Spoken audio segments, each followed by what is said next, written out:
androany 7 Desambra vao mangiran-dratsy no naharenesana fa nanjavina ny bileta tokana misa efajato etsy amin'ny birao fandatsaham-bato tetsy Ambohipo.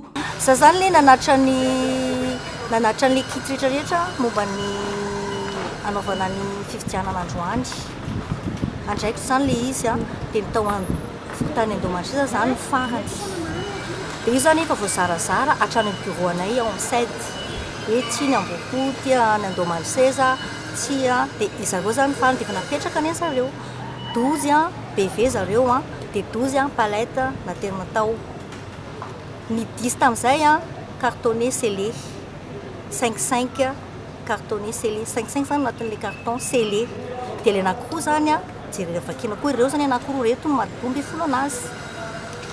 Tonga ny maraina sokafana le boîte le scellé satria teo zany vao sokafana le boîte scellé le scellage dia manque anankiray le izy. Dia zay le izy. Manque lo anankiray rehefa palette ray.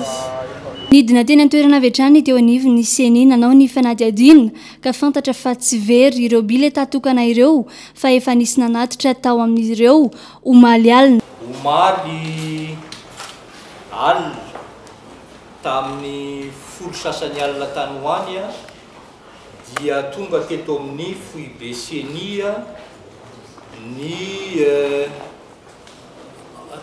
ny clan ny président Ravalomanana Marika zany mitondra ny reto bulletin de vote reto carnet miisa 9 miaraka tamin'ny vaditany.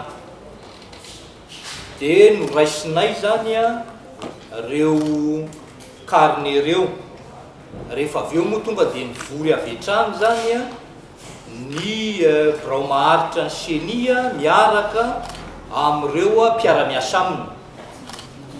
Dia nojerevana zany hoe avy aiza ireo le reto bulletin reto zany satria manana ny traçabilité mazava ny CENI zany dia hita zany fa any amin'ny bureau de vote anankiray ao Ambohipo no nivoahany reto bulletin de vote rehetrarehetra reto zany. Nilaza ny vaditany avy amin'ny candidat Marika Ravalomanana izay isany nanao ny famitorana ity raharaha ity fa olona tsara sitraponina nanatitra ireo bileta tokana ireo teny amin'ny QG Belair alina ary naterin'izy ireo avy hatrany teny amin'ny CENI. Ny alina ny talata zany fa 20 volana Desambra teo zany dia nisy olona tsara sitraponina nanatitra an'ireo paquet-ana bulletin unique misy anankivalo izy ireo zay misy bulletin unique 50 tsirairay avy zany ananakivalo naterin'zareo tao amin'ny foibe KMMR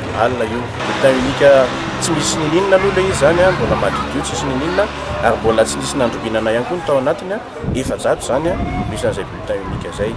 Ny fepetrany raisina moa dia naterina avy hatrany tany amin'ny CENI zany ireo carnet anankivalo ireo misy bulletin unique ireo rehefa vita ny fombafomba nataonay tamin'ny constatation dia noraisiny tany amin'ny CENI avy hatrany ny bulletin unique 9 paquet ireo. Entitra ny CENI manoloana izao toe-zavatra izao ary nanamafy fa tsy hipetra-potsiny fa hitory sy anasazy ny tompon'antoka tamin'ny fivoahany ity bileta tokana ity. Nisy zany olona na iahina zany tao anatin'le trangan-javatra zany fa tsy hoe voasambotra akory izy fa ny fiahina voalohany zany dia any amin'ny fokotany zany io na ohatran'izao io zany fa zay tsy mitazona mafy zay le fiahina zay zany tonga dia tsy samafisinay mafy eto fa zao zany dia ho hitatsika eo ny évolution io zavatra io fa ty aloha zany dia mitory ny CENI atao anatin'ity zavatra ity ary tsy avelanay miala maina zany io zavatra io zay fotsiny zavatra teneninay aminareo.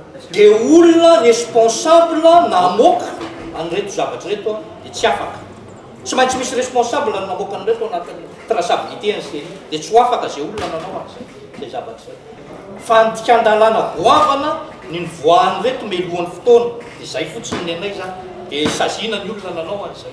Marihana fa mbola tsy nisy marika ireo bileta misa efajato ireo ary vaovao avokoa tsy naverina eny amin'ilay birao fandatsaham-bato intsony izy reto taoriany ny fanadihadiana rehetra fa nisoloana bileta vaovao no ampiasain'ny mpifidy eny amin'ny birao fandatsaham-bato eny Ambohipo.